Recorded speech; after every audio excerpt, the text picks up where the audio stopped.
Welcome to McPlum, simple solutions served daily.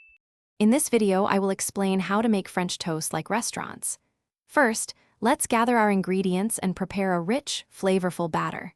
Then, we'll choose the perfect bread and learn the best dipping technique to ensure every slice is evenly coated.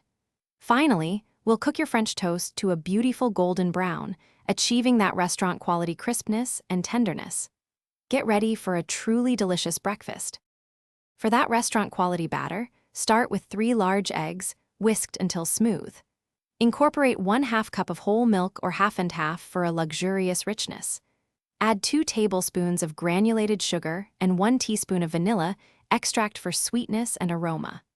A small pinch of cinnamon or nutmeg will elevate the flavor, making your batter truly irresistible and ready for dipping.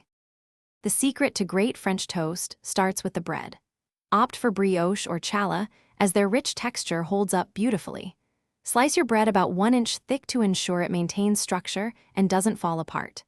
When dipping, immerse each slice for 5 to 10 seconds per side.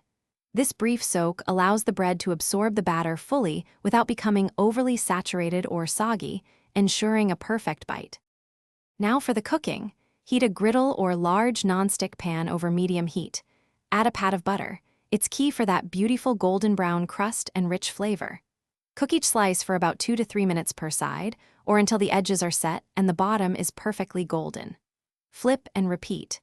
Serve your French toast immediately with fresh fruit, maple syrup, or a dusting of powdered sugar for a delightful meal.